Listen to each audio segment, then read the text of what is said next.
Let's rev those engines and burn those tires because it's time for Top End Talk with Nitro Allie. All right. Thank you, Bob Beck, for that introduction, and welcome to Top End Talk with Nitro Allie.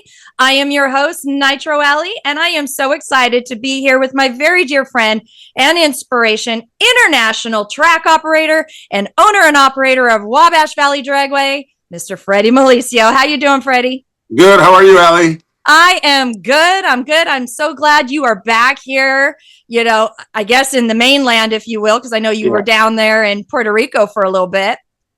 Yes, ma'am. And back home. Back home. Are you happy to be home, or you wish you were back down there? Oh, yeah. No. I needed a vacation from a vacation. You know what I mean? Exactly. It was too many vacations. Well, I was following you down there. I was getting a little jealous. I'm going, gosh, I could work on my tan down there, and there's racing. So, but we're glad to have you back because I know you've got some exciting things coming this year, know, with your racing. And so we'll definitely get into that. But just so our viewers can kind of get to know you a little bit, tell us a little bit about you.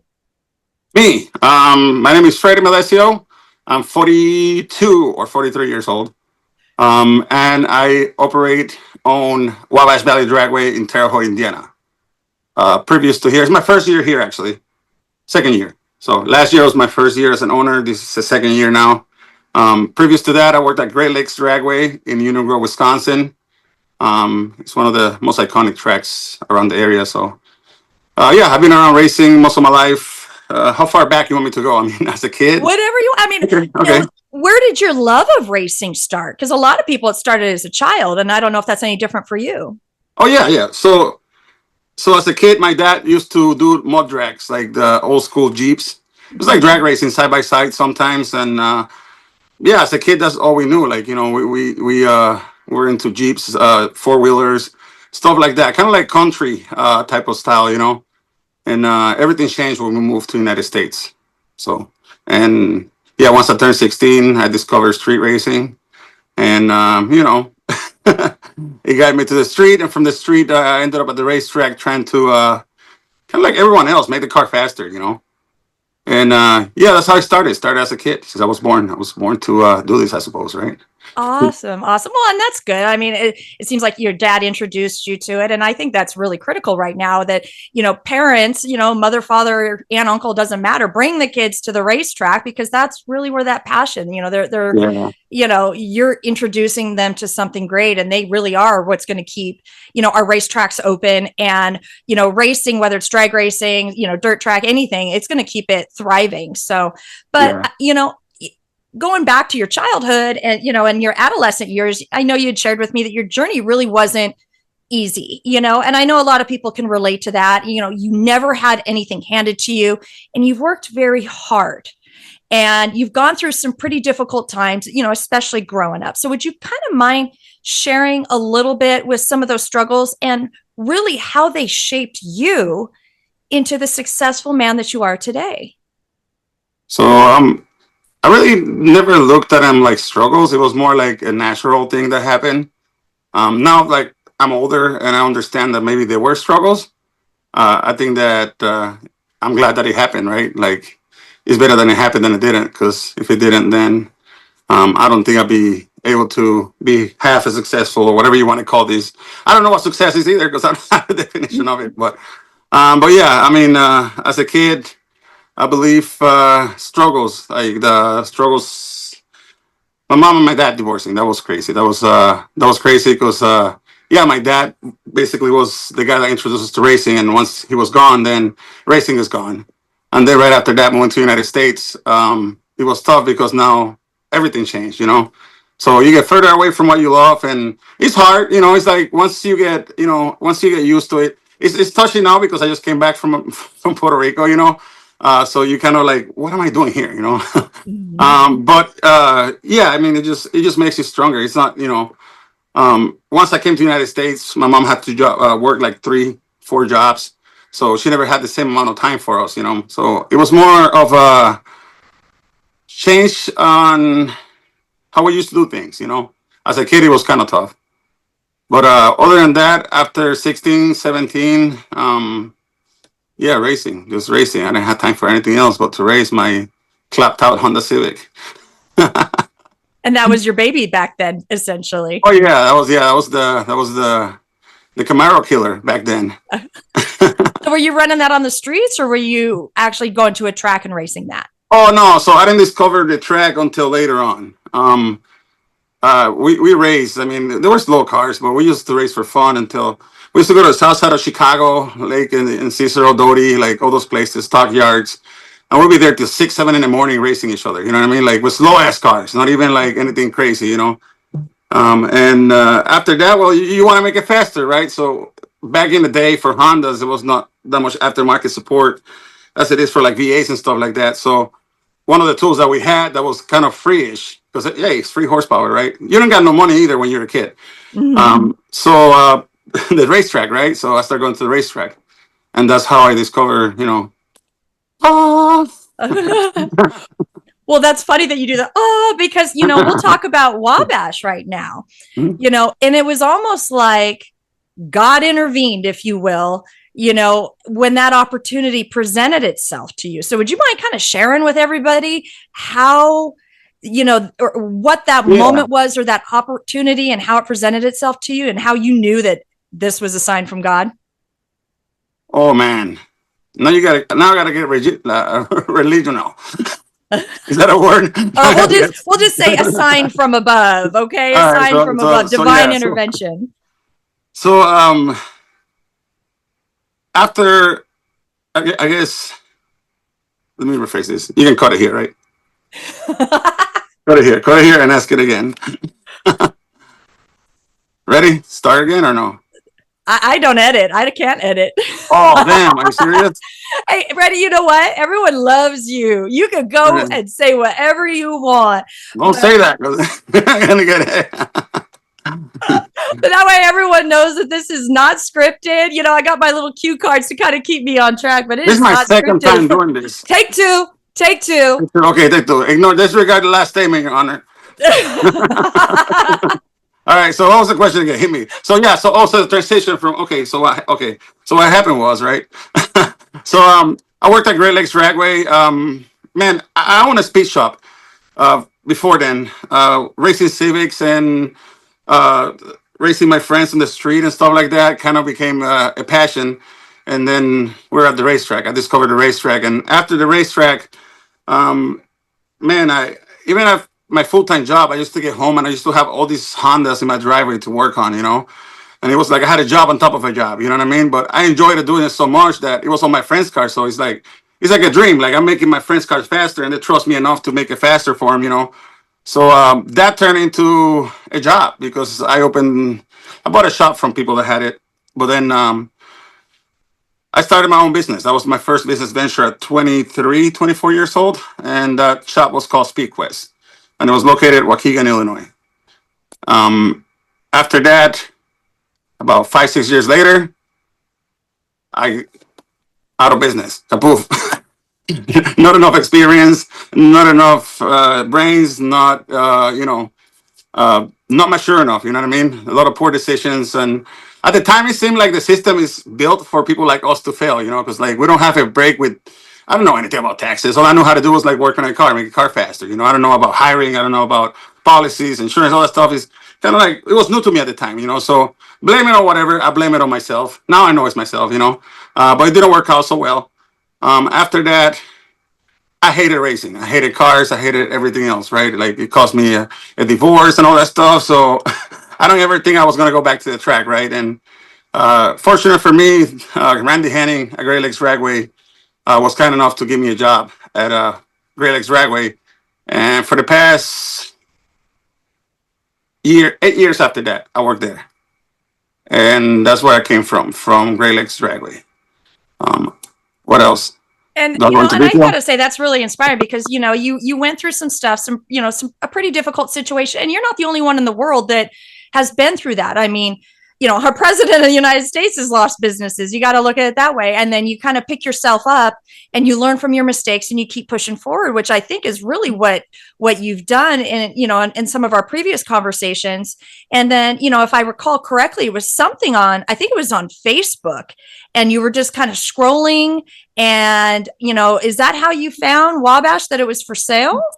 Yeah. So after working at the Great Lakes Ragway, I got let go. And when I got let go, a friend of mine, Jamie, good friend of mine, Honda, he's a Honda guy too.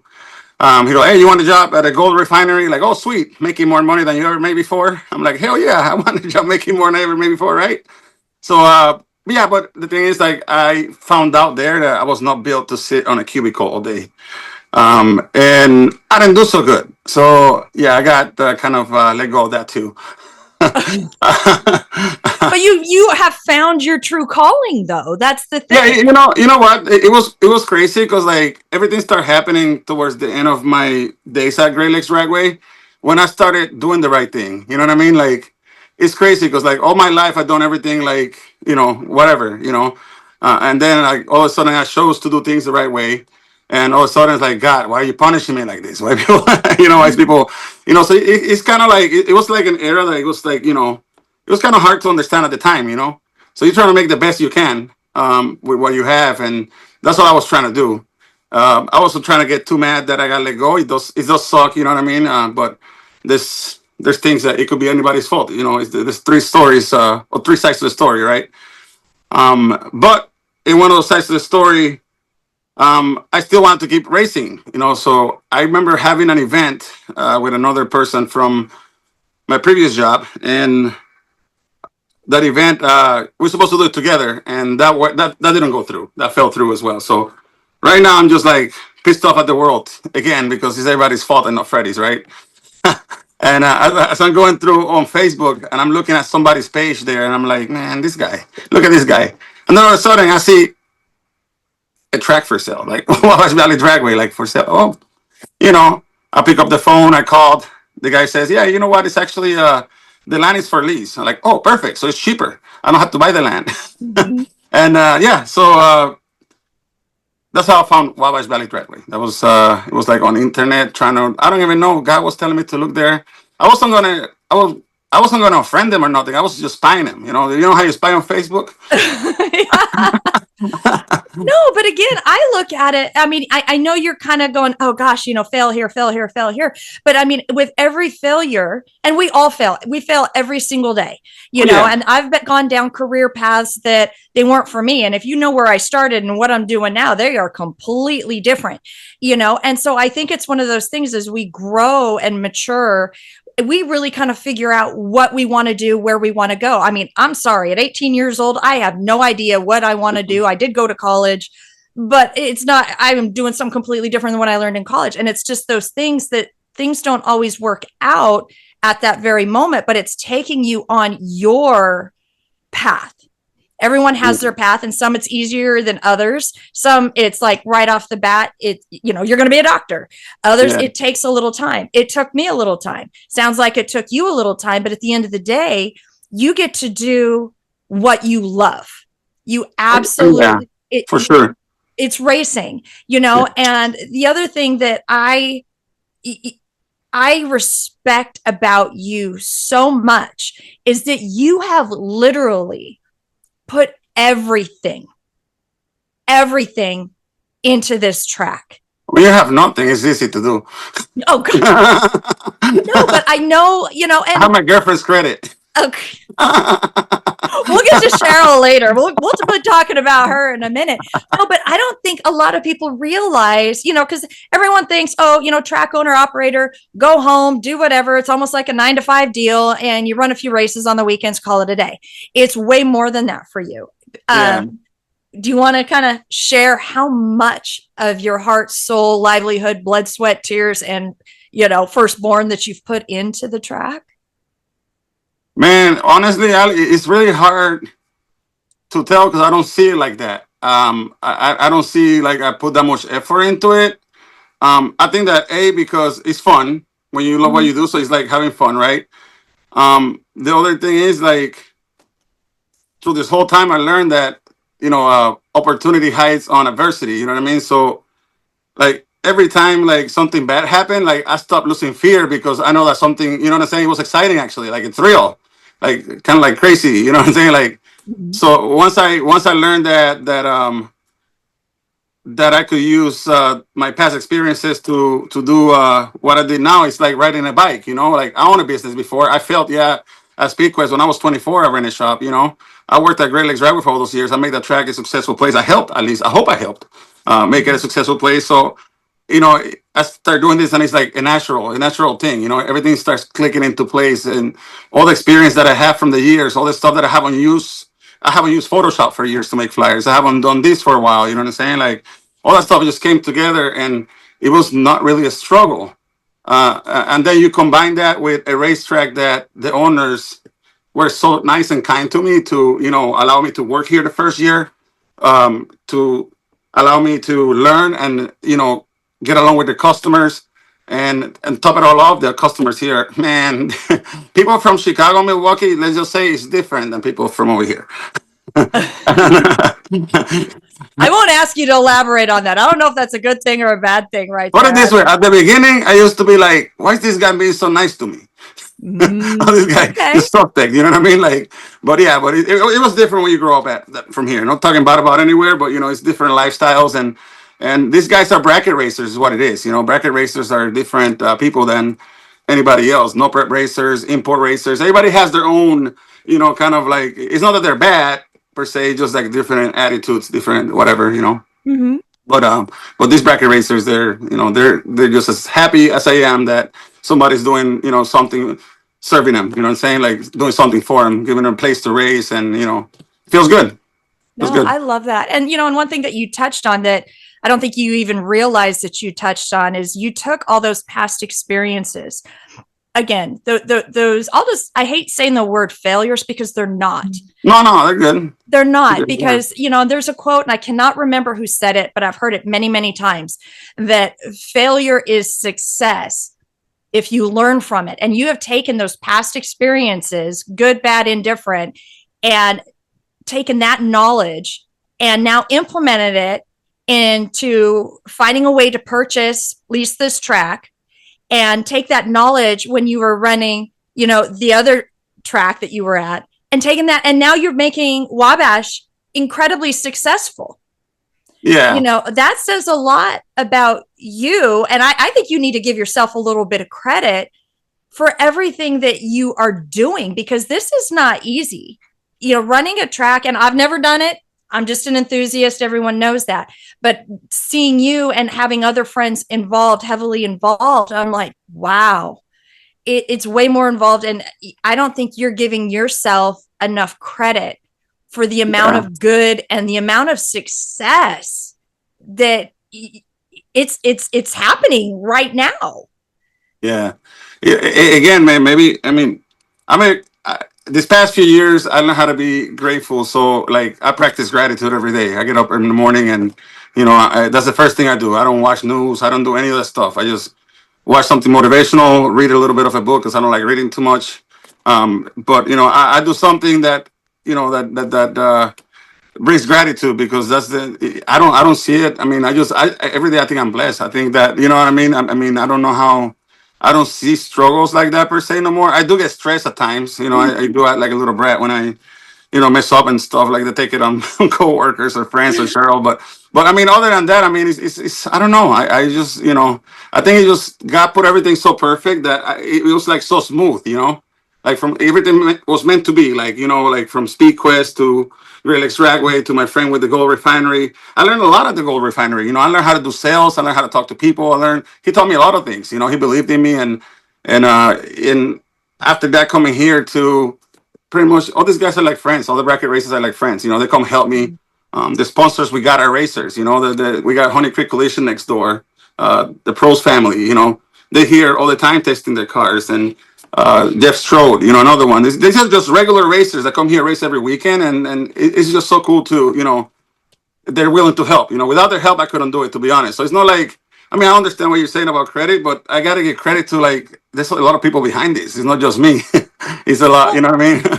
Well, and I think just even listening to you speak right now that you treat the track as your home and that you open your doors to your friends and neighbors going, come to my home.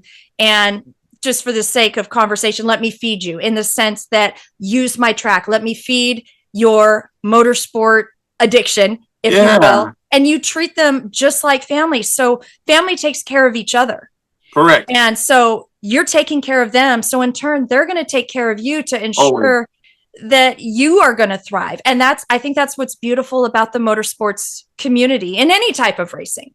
Yeah. You know, and I think that's something that you've really kind of hit the nail on the head is, you know, I know you're kind of reserved right now, but I've seen you when you're having a good time and you have a good time with people. You make them feel welcome. You have fun. You have the jokes and people love that. You give, you know, a certain dynamic to your track that, and I've been to several tracks and it's kind of missing it some. So I think your track is, you know, incredibly special and that's due to you. So, and I know you're like, oh crap, what do I say to that? But that's all right. You know, you don't have to. So we'll move it along a little bit. Wait a few years and see what happened. End up in the busted newspaper. Oh gosh. So let's talk about Cheryl for a minute. Cheryl. Yeah. You're like, who's Cheryl? No, don't you dare. Don't you dare. No, but she, I know, has been so amazing for you. And, you know, and she's really kind of sacrificed as well to see your dream, you know, come to fruition. So let's talk about her. Cheryl, she's crazy like me. She's got to be crazy to be with you. Hey, you know, for a woman that I can tell, hey, let's sell everything we have. We're moving to Indiana in a camper in a week. And she says, okay. I mean, yeah, that's, I don't know what else to say about her. That's, you know, that's the confidence that every man, you know, I think without her, I couldn't do anything, to be honest with you. She's done so much for me and always behind the scene, you know, she's always like low key. We always like, you know, I take all the credit. Again, that's what I said. I hate taking credit. Everybody else has done something, you know what I'm saying? So in Cheryl's, I mean, without Cheryl and her sister Linda, my brother-in-law Richard, you know, my mom, all those people. I mean, it's all you need sometimes a little bit of support. You know what I'm saying? Just a little bit of you know, a push. Like you can do it, you know, and they'll be there at times, you know, and that's I think that's very important to have, man. No matter who it is. A lot of times you get it from racers too. You know, so sometimes I'm down about something and. Like you said, it's a family, so it becomes easy to go to the next racer and ask him for advice or help or anything else like that. And if I'm messing up, I talk to him. It's like it's crazy. It's almost the opposite that the other tracks do that I've seen they do. You know, they separate business and family. You know what I'm saying? And when you do that, it's kind of like hard because like you know, I don't know how to act like business like that. Maybe I'm a bad businessman. I don't know. Well, time will tell, right? But it's more like let's give these people the best experience, you know what I'm saying? Like the best experience we can possibly give them.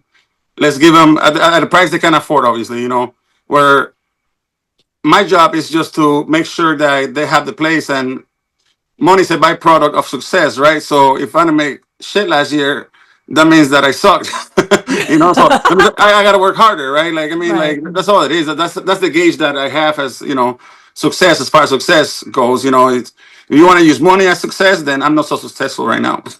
But if you know, it's just to me, it's investing. And I'm thinking that in the next 3-4 years working here, I have a good feeling that I know where every penny is going to go because we need new lights and we need a lot of stuff here and there, and you know, and yeah. You've got the willingness to do it. That's the thing, is you're willing to make changes. You're willing to look at the track itself and go, hey, you know, we're deficient here. We need this. And no, you don't have, you know, the money tree is not flourishing for a lot of people. And there's not an endless supply and it's baby steps. But I think people can really appreciate that you are taking those steps, you know, gradually as the, you know, and you're kind of doing it in an order of priority. What makes the most sense now, you know, and what can get my racers down the track safely, efficiently. And I think it's part of God's plan. It's like, it's the same thing you talk. It's like, you know, God gives you what you're asking for, but when he chooses to, because if he give you what you want now, like people get all happy about winning the lotto. I'm like, man, I don't think I want to win the lotto. That's a bad idea right now. I'll blow that money I'm right here, right now, you know. So it's one of those things. It's like patience, you know, like see how it goes and go from there. I don't know. I honestly don't know how the future here is going to be. I don't. It's even scary doing an interview with you right now about success because I'm not as successful as you making me sound like that. I don't think. But you know what I'm saying. But you never, you know. I'm hoping. I'm trying to speak into reality that I am, but I don't even. Yeah. Well, yeah. I don't know. Well, let me interrupt you right there because before I talk to people, when I do these interviews, I reach out to other people, and sometimes people will kind of hear through the grapevine that, hey, you're talking to so and so or you're interviewing, so and so, and they will kind of give me feedback. And I got feedback on you, basically saying, how special you are and how special the track is.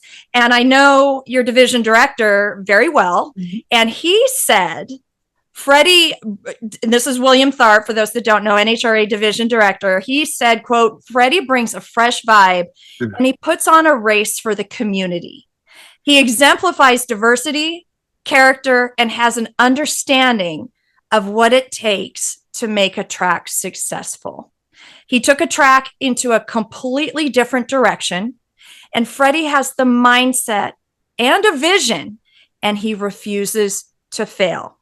He has shown that to be true with his recent Summit ET Series Track of the Year award. So, what do you have to say about that? Damn, William, I love you, buddy, but I'm not like that.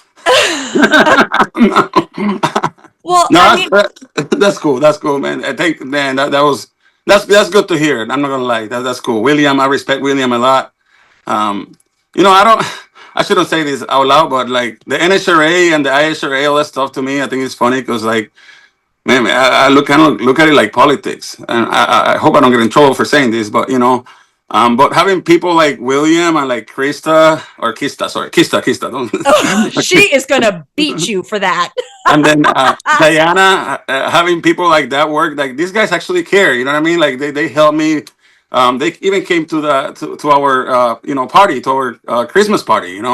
And I don't think they get paid for doing any of that. And that's love. You know what I mean? That's what the sport kind of needs. It's got too much of a corporate feeling. I'm not a corporate guy. I don't got nothing against people. You do what you got to do, right? But like, I don't like to get into that because it's I don't know. Maybe God doesn't want me there yet. I don't know.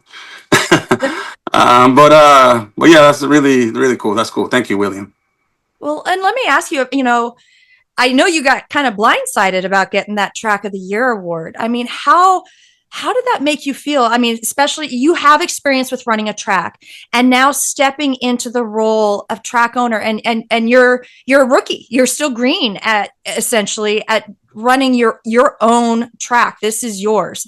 And to get recognized on that level, that's extraordinary, Freddie. How did you feel that day? I thought they just gave it to me to be nice because they feel bad for me. No. I thought, well, no, that was the there's two awards. There was the Team Spirit, I'm thinking. The Team Spirit, I'm sorry, yeah. So you're talking about the Track of the Year. I mean, that's a pretty extraordinary award. Yeah, that one was easy because it was easy to rig because you can vote like 1,000,000 times. So the cool thing about us, all these racers are so dedicated and they love this place so much that they were willing to do that. So I almost got every single one of them to help me out. And yeah, we got Track of the Year. Well, it was exciting. I'm not going to lie. It was really cool. It was the coolest experience that I had in a long time. Sitting at the table with Mr. Bill Bader and his family, and Tony Stewart was there. And it was cool, man. I almost didn't go. But aren't you glad that you did? I did. I am. But even, I know you're cracking jokes about you could vote 1,000,000 times. You got all your racers to vote. But you know what? Here's the thing. If they didn't love you and didn't believe in you and truly for sure love what you're doing, they wouldn't have done it. They would have told you bye and they wouldn't have taken the time. So for people to actually take the time, that says a lot about you and everything that you're doing and how you make them feel. Yeah, exactly.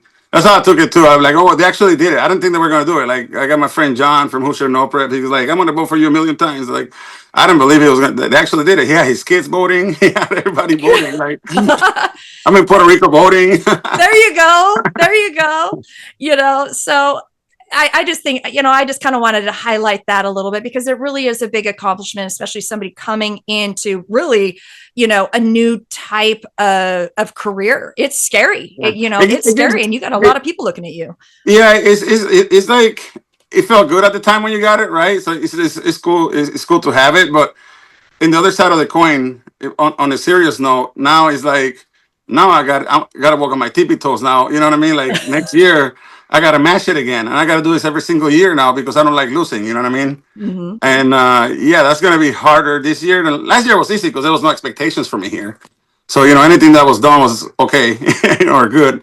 Yeah, so it's gonna be harder this year to try to keep it for the next one, but I think you're well on your way, because again, you take a lot of time, and I recognize this from a lot of the conversations that you and I have had just over the phone, that you take a lot of time to self-reflect in the sense that, hey, what is wrong or what's worked, what hasn't worked? Okay, let's get rid of what hasn't worked. And you're always trying to, evolve and improve. And that's good because there's a lot of times where people just want to keep doing the same thing because they get complacent and they want to stay in the same place. Whereas your mindset's different. You want that growth and you want to see great things happen at your track, and I mean, with that, there's always challenges in any kind of career path. But, for you with the track, over the past now 2 years, what are some of the obstacles or challenges that you've had to overcome? Challenges is go back to the same deal. It's like separating friendship and business. It's really hard because I'm doing this like a family. Like I love the people, but then I also have to make money. Some people understand it more than others. Some use it to their advantage. Some are ignorant about it and they use it because, so that's one of the biggest challenges, like the money part and employees. I believe it's the same challenges that most tracks have, keeping employees. Am I doing the right thing? Am I a good boss? Again, it's one of those things that is hard to, it's a whole bunch of them. It's hard not to mention, but there's top two of my list is going to be those two, like the separate business from family and employees, I guess. Okay. No, I mean, that's a fair statement because again, like you said, a lot of times your family does work for you. And let's say it's just your kid, and you can't give them special treatment or just even your friends, your best friend. Well, I can get away with this and that. Even racers. I'm talking about racers too. Racers, like I'm treating them, it's hard. Yeah. Even the racers are treated like family. So even the racers, you like can't bend that rule. Sorry. You got to keep it square across the board. So, well, let me kind of switch it up a little bit. Many areas, street racing occurs. I know you did it. A lot of people have, but we also know just with experience and stuff, people are getting injured and killed. And how is your track making a difference in reducing those numbers of illegal street racing and injuries in your local community? We try to help, man. Street racing is never going to be over. I think everybody knows that. It's going to keep happening as long as, that's how we all started, The only difference is back then we didn't have Hellcats and 400 horsepower V6s, so we have a mall next door to the track. This track is unique because it's in the middle of a town. There's a Chick-fil-A next door. There's a McDonald's. So next door there's a mall, and man, one night I see smoke coming out of the building on top, and I hear tires squealing and all this stuff. Like, what's going on over there? So I went there in a golf cart, and I saw these kids having like fun. Like, man, it reminded me of me when I was like 16, 17, when back when I was Fast and the Furious times, like this is crazy. These kids are doing this out in this parking lot, right? So like light bulb, you know what I'm saying? Like light bulb. Like, what would Freddy do? Like, well, let's see one of these guys want to race me. So I came back to the track. I got my Challenger, and we went on the side of Mexico back there, and we raced over there. We raced for fun or whatever. And then I talked to the guy that was I guess the leader of the group. Hey, let's do this at the track. We can do this at the track, and it'd be safer. We got an ambulance. Use whatever to convince them so we can do it at the track rather than here. because I think that if I can get a thousand kids here, and out of the thousand kids, people's interest change over time. You know what I'm saying? But if I can get a thousand people here, and out of those 1,000, 10%, 100 kids end up liking racing, they would have never discovered this place if it wasn't for being here. You know what I mean? So you got to bend the rules a little bit to get that kind of crowd here. It's not the same crowd that you have with bracket racers or anybody who has any experience with racing. It's hard for them to kind of like, click with those type of they're kids, mostly kids. They're 17, 18 year olds, 19, 20, you know what I'm saying? And all I did was give him a place to race. I took everything that was complicated to him out of the equation. And again, this goes back to previous experiences from working at my previous job and from street racing. I got rid of the timing system, put a flashlight in the middle.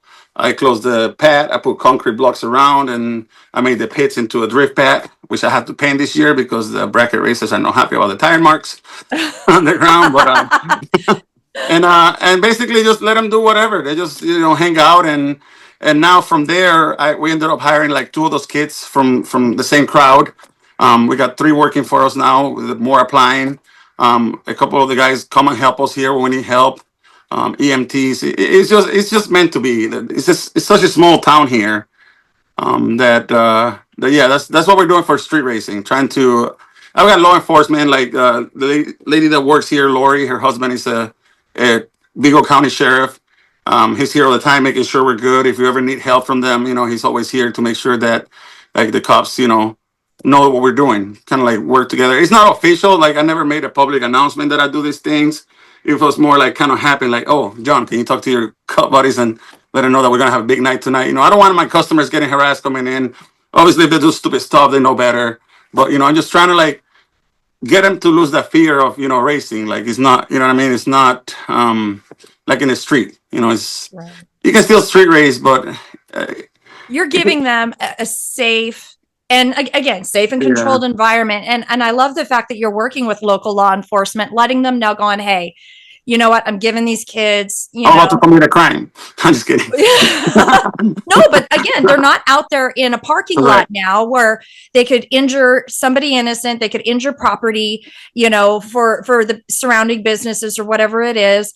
And you have the ambulance, you're allowing them to kind of cut loose a little bit, and law enforcement, they're like, hey, cool, we got it. If things get out of hand for whatever reason, let us know, but they know that you've got it under control, and they don't have to worry about getting calls from those area businesses that kids are out there kind of messing around because they don't like that. So I really think that you are kind of that what's the right word? Either like, bridge or conduit, if you will, between street racers and law enforcement. You're keeping both sides happy by opening your doors, and you extended that olive branch and say, come to my place. We can still have fun. You're not going to get in trouble. Here, you might get in trouble. At my place, you're not going to get in trouble. Exactly. And then now you're employing people. So, which I think is fantastic. Now you are, fostering business. Recycle. No, but I think it's great because look at what you're doing for those kids. And then maybe they're going to go into some kind of skilled trade, whether it's mechanics, running. Hey, maybe one of them will want to buy the track from you later on down the road. But you're making a huge impact in the life of a child, a juvenile. I don't even want to say child, a little bit older than that.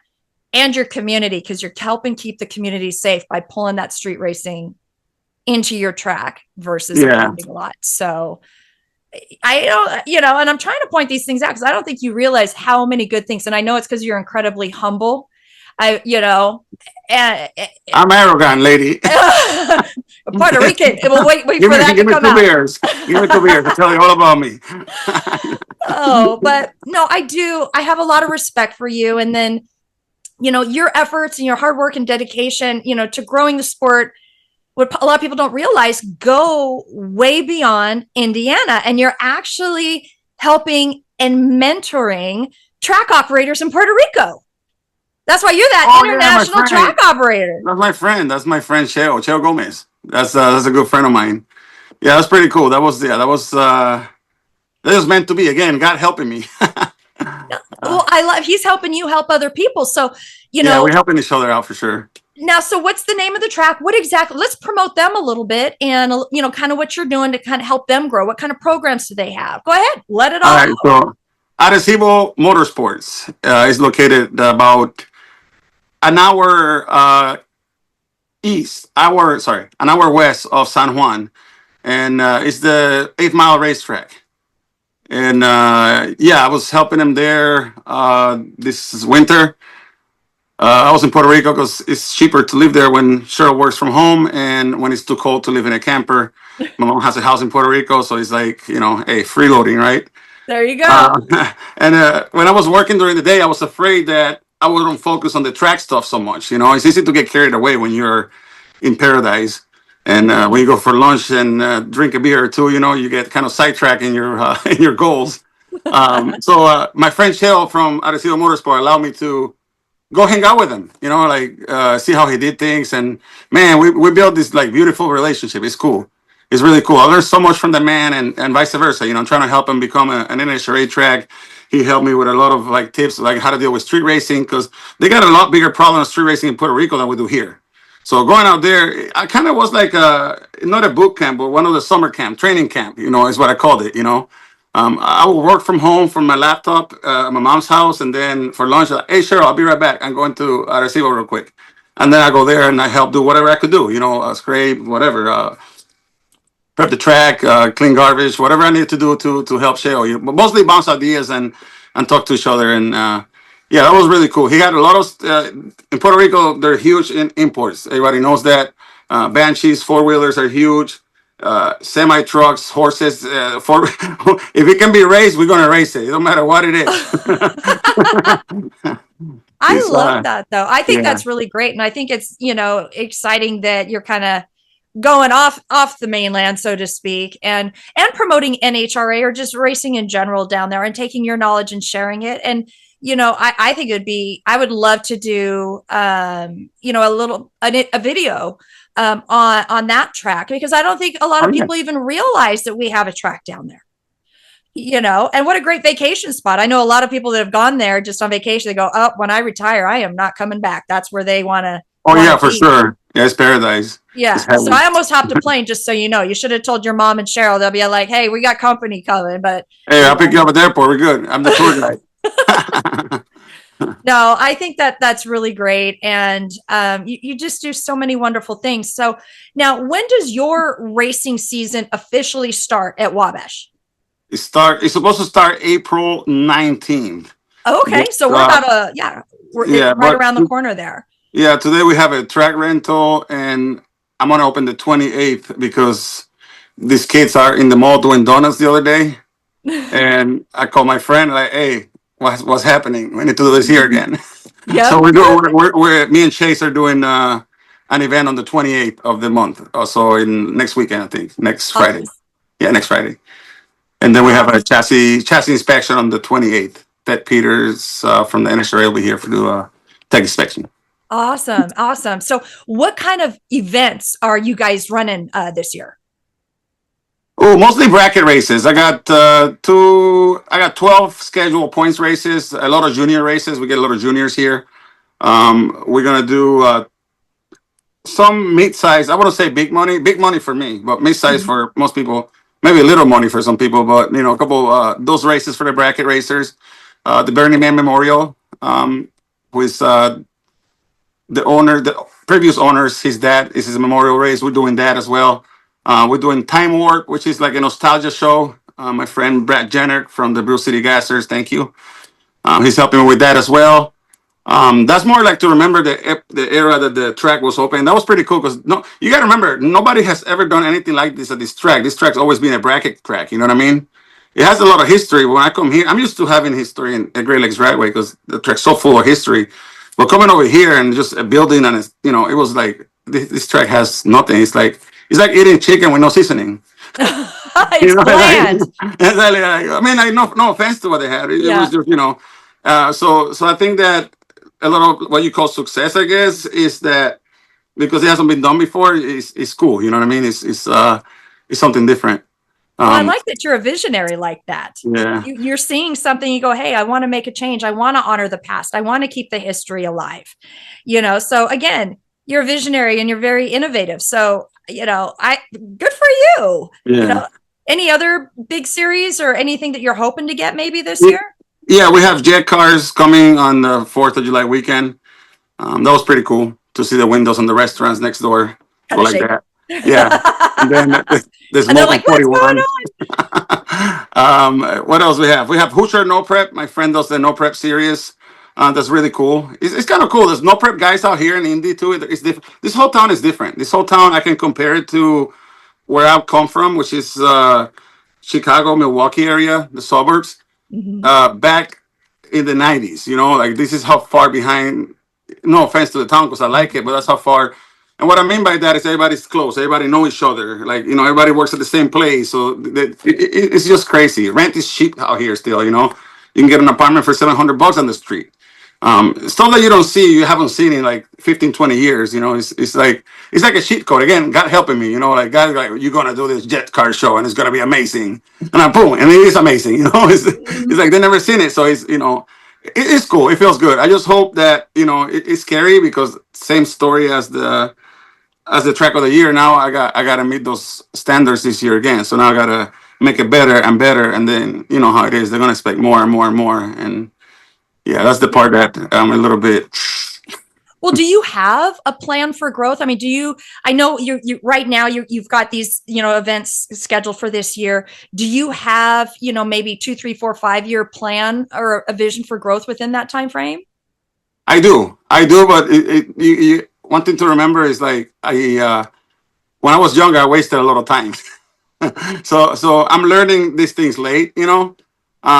I understand what you're talking about, and I do have it. However, it's taking me a little bit longer to understand how God works. So it's still in process, but Yeah, you're developing correct. right now. I have a plan. It's just hard to see what it's going to look like or what, but I do have a plan in place. Otherwise, that's one thing I learned. Like, I'm never going to go out there without a map. You know what I mean? I need a map to go What's somewhere. your ultimate goal? I mean, you don't have to necessarily lay out, the format of it, but do you have a certain goal? Anything, whether it's a new this or new that, or expand to this, that, or another thing. Do you have any goals that you'd like to achieve in the coming years? Oh man, I'm reading my vision statement right now because I wrote it, but that's more for personal use because I don't like telling people my dreams too much. Okay. But I can tell you what I wrote down. My vision is to connect people together, to empower a new generation who will help us bring innovation and new ideas to the sport of drag racing, to secure its future around the world, one track at a time. So I would like to own more than, well, I shouldn't say that now because maybe next year I won't want to own any racetrack no more. You're like, I'm done. But I would like to. I don't want drag racing to die. You know what I'm saying? I think it's so cool to have drag racing around because affordable drag racing. You know what I mean? Like, drag racing where you feel comfortable. I remember going to tracks when I was younger and I was afraid because my windshield was cracked or because, I didn't have a race car, all these things that, like that.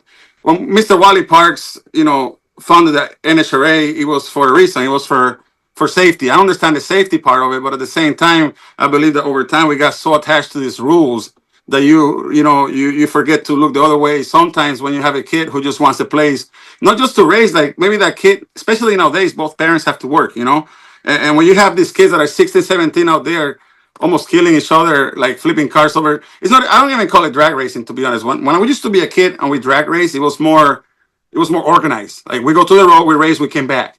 What these kids are doing is way different. They're doing all this like stupid stuff out there, going 100 miles an hour. And when you get somebody like that comes in, and if you tell him no, he's gonna keep. You know what I'm saying? Like keep doing it. And I believe that what drag racing does is more than what people think. And if we can have more smaller tracks, and we can have more help from or support, I guess, from big organizations, and I'm just daydreaming right now, but if we can have the support, you know what I mean? Like it'd be easier to almost like copy paste it, like if I can have another Wabash in this state, in this county, if I can have another little Wabash here, it's okay. You can have Indy, you can have 66, you can have all that stuff. I don't want any of your money. You can keep it all. I just want a whole bunch of little tracks, you know what I'm saying? Like with people like me who wants to run them, and I don't know. It's kind of like yeah, that's the vision. Well, and I love that vision statement because really, if you think about it, you're doing that. You are implementing your vision in a lot of different, capacities, which we've, kind of talked about. So you are living that. So I have to applaud you for that. And again, just what you're saying, if I could open up more or acquire more, again, for the same reason, to bring the kids in, to give them a safe place to race, to make it affordable. So the guy that just has the car that he wrenches on, on the weekends, because he's working, 60-hour work weeks during the week. There's a guy out there right now getting fired, or there's a guy that is breaking up with his wife or divorcing, and the only place that they can for is here. This is what saved my life as a kid. I'd rather work on my Honda to make it faster to beat Boost 12 when he used to be slow back in the day. You know what I'm saying? Like it was a lot cheaper. It's a lot better than being out there doing other things. You know what I mean? Absolutely. Yeah, racetrack is cool. It's just cool. The families, the juniors, like it's just everybody's family here. It doesn't matter what color you are. It doesn't matter. I seen rich guys, poor guys. It makes no difference to these guys. And it was so hard to see in my previous job because, like, when you get to more metropolitan areas, I guess you call it, like Chicago, Milwaukee, people live busier lives, so they're a lot more different. They're more like separated, And then when you come to here, Terre Haute, this town is crazy. These guys all know their names. They know the background. They know where they live. They know how much they make. They know all that stuff. You know what I mean? And it reminds me a lot of Puerto Rico. Like, that's how everybody is. Your neighbor knows how much you make. They know where you come, all that stuff. So, yes. You make the track feel like home for everybody is what it sounds like. Yeah, because you know what? I hate it. Like, I don't think it's my track. I don't think the track nothing belongs to you. Everything belongs to God, right? But I think that I'm just here to make sure they have a place to race. They were here before me. All my racers been here. I'm the newest guy here. I'm the new guy. Like it's not. So a lot of times I do have to listen to what they have to say. It's not like it's gonna kill you to listen as long as you make the right decision. That's the only thing I have a little bit to help. I need help with, I should say. But being at the NHRA and going to those meetings and stuff like that, the cool thing is that you get to meet people like Bill Bader. You know what I'm saying? Like somebody who's like who would have thought in a million years I'll be next in the table to a man talking to, you know what I'm saying? Like, this is what I'm trying to do. This guy's up here, like, mm-hmm. and then learning that so much things in common, you know what I'm saying? It's completely different backgrounds, but like sitting down with a man and talking to him and figure out that, what's crazy is me and him are the only in the meetings that we have. I believe we're the only two that do this for a living. What I mean by that is most track owners have, 2, 3 other businesses. They use this as a hobby or to have fun with their friends, which is cool too. But it's not, they don't tend to take it as serious as we do. And same thing with Shell in Puerto Rico. That's what I think that we have in common. We have to. There's no other job that's going to save me from, you know what I'm saying, from doing this. There's no anything else that's going to keep us alive, and being able to meet people at those meetings and talk to them, and it's kind of cool because like now I have his number. If I have a question or whatever, you can ask them and they can help you. You know what I'm saying? And that's pretty. And vice versa. A lot of times you help those people out too. They be stealing your ideas. This is my idea. I stole that idea. And but yeah, it's kind of cool. It's really cool. No, that's awesome. It's awesome. Now, I know you've had a lot of people, kind of support you. You have some sponsors there at the track, yes. And who would you like to kind of give a shout out to and show a little gratitude towards? Man, if I forget someone, I'm sorry, because this is like improvised right here. First of all, Honey Creek Collision. They're right next door. That's I'm gonna remember the names. Bobby Pros, Allison Pros, and Nathan Pros. Mom, dad, and the 2 kids. Amazing. It's crazy. The second I got here, I see their name on the billboard, and I reached out to Bob in the middle of December last year. And I was broke. I sold my Challenger. I sold it because I was broke. You understand that me and Cheryl really did this crazy like that, Mm-hmm. So it's in the middle of December, and I'm sitting here, and I just sold my Challenger. I got like $1,000 in my bank account. And I told Cheryl, we're freaking broke. Like, I don't know if we made a mistake or not, but we need something like right now. And man, you know what? Bob Pros was the first guy that, hey, Freddie, whatever you need, here you go. give me a check, and like, man, this is amazing. This is love right here, you know. So thank you. And not just that, it goes beyond like the way they operate business and the amazing, kind-hearted people they are, and they're known to the drag racing world too. The drag racers, they're very successful drag racers. In my eyes, they are. You know, even if you lose Bob, it's okay. You're still successful. but yeah. To have them here, it was like a cheat code. It's like blessing, you know. Second is gonna be probably Jeff Strode Construction. Jeff Strode owns a construction company here, and he drives a pickup truck with an open-end trailer. And he likes to drink a lot. So I thought he was a drunk at the beginning, but then, hey, he's a sponsor. Sorry, Mr. Sponsor. Oh, gosh. Hey, but yeah. You know what? Everyone's got their things. That's all good. Yeah, it's okay. Sorry.